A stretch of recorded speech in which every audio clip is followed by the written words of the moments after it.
I'd like to welcome you to a brief introduction to Requirements Assistant. We're going to start by signing in and then selecting a project they're going to work with. In this case, we're going to look at a small set of use cases related to ATMs or automated teller machines, and let's get started. In this case, we're going to start by jumping into our requirements section, and you can see here that I've already imported or made available a couple of requirements documents, a couple of use case specifications. As a quick overview of how I got the requirements into our system, it's a simple drag and drop from my Finder window here onto the browser page, and you can see my requirements uploaded quickly. I'm going to focus here on the browser, and a key aspect of working with Requirements Assistant is to run an analysis of one or more requirement documents specifications, helping you to find issues related to accuracy, completeness, ambiguity, consistency, and the end goal is just to come up with requirements that are better, that are good, and help you increase the odds of success for your project. So with that in mind, let's create an analysis, and what we can do is select which requirement or requirement sets we want to analyze. In this case, I'm going to analyze them individually, and I'm going to first focus on validating users. When we run an analysis, we provide feedback on each requirement within the document. And in this case, the feedback is prioritized, and we can decide what level of feedback we wish to receive, high, medium, low, or parking lot. In this case, I'm going to choose to get all feedback returned. We can also have a profile included as part of the analysis, where the profile provides us with domain-specific information, can be related to what it is we're trying to build, regulatory documents, industry standards, generally a way for us to mix in domain-specific information with the best practices around requirements that Requirements Assistant provides. So I'm going to kick off the analysis, and while it's running, I'll introduce you to a profile. A profile, as you see here with the ATM profile, and as I just mentioned, it's like an ontology or a domain model, and it's your opportunity to start to add information about what it is you're trying to build. Within each profile, we have information about topics, the system, interactions, and a glossary. And so as we look through these tabs, we can see a list of topics, important ideas or concepts that we expect to see as we describe what it means to build an automated teller machine. When we flip to the Systems tab, we're looking to describe what is the name of our system or any synonyms. Are there any subsystems? Are there attributes, functions, or sensors that we expect to see discussed in the project specification? What interactions exist within this domain? What are the actors? What are the actuators? Or what are the things that an actor interacts with? Are there any elements that generate or consume messages? And then last but not least, glossary. What are the ideas, concepts, words that are going to show up in the requirements that are not common everyday English, but yet need to be understood by all? We have the opportunity here to add those terms into our analysis. As we were talking about the profile, you may have noticed that a little indicator popped up here with the analysis, letting us know that the analysis run that we kicked off has finished. If we go over to the analysis section now, we can see that there's been a few analysis runs completed, some that were done earlier, one that just finished for us. What I'm going to do is jump into one that I've already gone into, validate user here that I ran a little earlier. And what I'll do is walk through a number of tabs here that provides us a lot of details in terms of the results from the analysis. Starting at a high level, set of statistics around the analysis. What was the name of this analysis? How long did it take? What were the requirements analyzed? How many requirements were analyzed? How many remarks were generated? The graphs provide us an overview of remarks by category. So I mentioned earlier, we look at quality from a number of different perspectives: accuracy, ambiguity, completeness, consistency, readability, testability. And within each of these high-level categories, there's numerous subcategories. So if we're interested in taking a deeper dive and saying, well, within testability, what kind of feedback should I expect? Well, in this case, there's feedback related to weak phrasing, optionality, multiplicity, and conditional statements, as well as boundary conditions.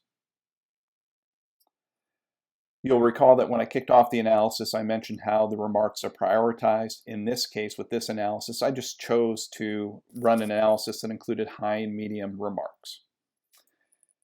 The other thing to note with the final graphic here is I had mentioned how I've already spent a little time on this analysis in the spirit of cooking shows everywhere. I've gone in and done a bit of triage on the feedback. In that vein, I've gone through and started to flag some of the remarks indicating which are most interesting to me at this moment, depending on my priorities. And I've marked those as active, things I want to pursue. Some other ones I've marked as NA or not applicable, where based on my goals at the moment, I didn't want to dig deeper into those. And there's quite a few yet that are still set at new that I would look deeper into. And once I'm happy and have solved some issues, there's a fourth state of done. For each analysis that is performed, we provide a high-level commentary, providing guidance on how was an analysis configured. You'll recall that I included the use of a profile in this analysis run. It may be that we want to use multiple profiles, one for some ideas around the project, some based on government regulations, and some based on some industry standards. You'll also recall that we just analyzed one requirement set. Well, we may want to analyze a group of requirements at once to see if there's any conflicts or duplicates across different subsets of our requirements, trying to make sure that we're not creating silos, duplicating effort, and that everything is synchronizing properly. The commentary also provides investigative considerations, just some questions, getting you, as you review requirements, to think further about any potential conflicts, interactions between components, looking for issues around if there are some different states or conditions, how do they relate, what is the flow between them, and just looking for dependencies, sequence, and relationships, all of which is based on wording that is showing up in the specification. The next section, profile analysis, is leveraging ideas and concepts from the profile. You'll recall we had a list of topics, those key ideas about what we're trying to build. In this case, we had topics about accessibility, audit, availability, calibration, chip cleaning, and so on. Right now, those ideas, while we said they're important in the profile, they're not showing up in our requirements. And that's likely a sign we need to dig a little deeper. It may be that we need to adjust our profile. We were overzealous in creating the profile, but most likely it means our specification has fallen a little bit short. We also had a function specified of dispense. Dispensing money, an ATM should do that. Well, right now our requirements don't talk about that. And last but not least, in the glossary, we mentioned a number of different ideas that you know, they're specific to our domain. They should show up. They should be discussed. And right now, they're not being talked about.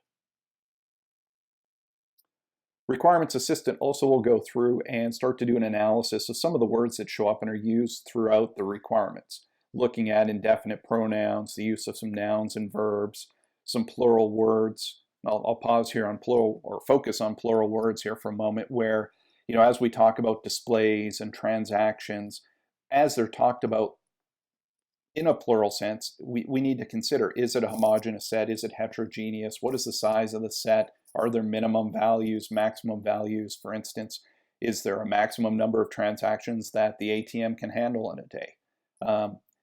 Oftentimes, these ideas get overlooked, and this is a reminder that as you start to talk about these groups of things, further depth is behind that topic. Requirements Assistant also will go through and highlight terms that may be discussed inconsistently. So we'll highlight words that are talked about where they're the words, the bank, the card, the flow, the failure, the PIN, where these words, and particularly in the second column, are used with a number of different quantifiers, where sometimes the PIN or the failure is also talked about a failure or a PIN, where it makes it sound like in one case there's just one of these entities, in other cases there may be multiple. And we need to dig down and figure out what does the group look like and how do you decide between them. Moving over to the right here, we also highlight groups of poor words, words that are fuzzy, they're hard to implement, and further work is needed to make them more specific and smarter implementable. And so we're highlighting those as a way to further guide people to improve the quality of the writing and the requirements.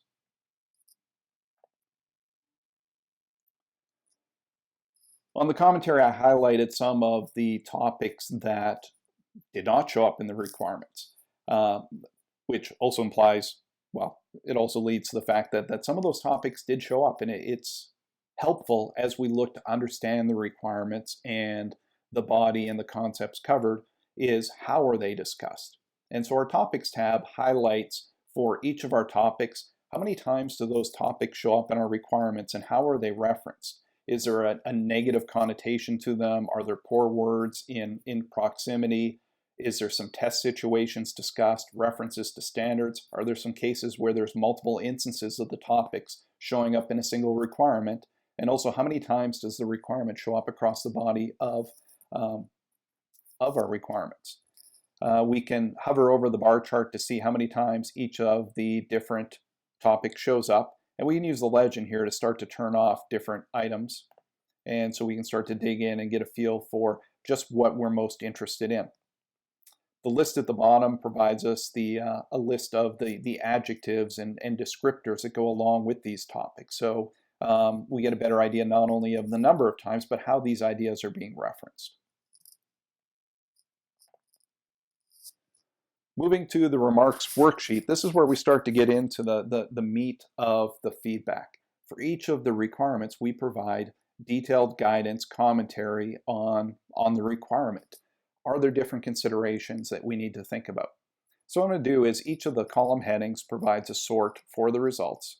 And so we can sort by priority, and we can also sort by state. I'd mentioned I'd gone through already, and I've adjusted the state of a handful of these. Just as part of my triage to say, you know, these are active, I'm interested in pursuing them. For each of the remarks that are provided, the comments provided, we can right-click on the remark and we'll get a detailed view. And what this will do is highlight again what requirement is being analyzed, where did it come from, a description of the comment, what is it we're trying to say, an example, and some guidance on how to address the issue. So in this case, we had a requirement talking about how if there's no response from the bank within 3 seconds, some additional steps were supposed to happen. And it's just a reminder here is that as we have this boundary condition within 3 seconds, this is supposed to happen. Well, a good tester will know that, well, what happens just below 3 seconds, what happens at 3 seconds, what happens just above 3 seconds. These are important ideas to capture not only in the requirements, but also to test for.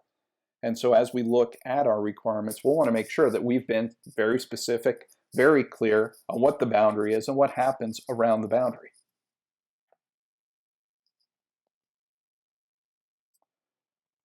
At the bottom of the page, we have controls to go through the feedback. And we also have a set of filters here we can use where if we're only focused on a certain aspect of quality at the moment, we can use the filters to start to narrow down the list and look into, for instance, testability. And it'll reduce the number of items that we flip through, and we can add more filters as desired. Also, if we want to take this feedback, share it with others, or if we prefer working in a spreadsheet or we want to save it for posterity, there is an export option. All of the columns will come out and we have the choice to export it either to a spreadsheet or to a CSV.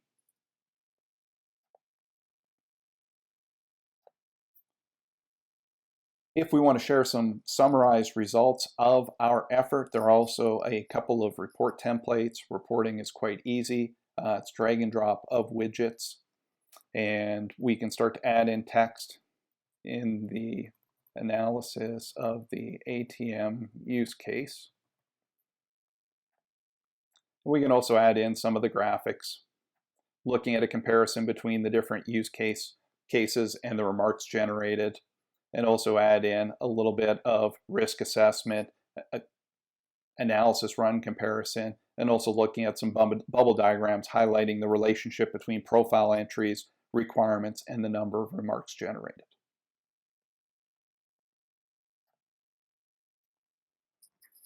In wrapping up this quick summary, just to reiterate, with using Requirements Assistant, it provides a quick, easy, intuitive approach to get your requirements into the product, to run an analysis, to get detailed guidance on where there can be issues in your requirements, and also how to resolve the issues. And at the end of the day, we all know that a project, its success, and its time to delivery, the costs associated with it, there's nothing more important than getting your requirements correct. Using Requirements Assistant, you can run an analysis quickly, get great insights, and at the end of the day, increase your odds at having a successful project. Thanks for your time, and watch for more videos.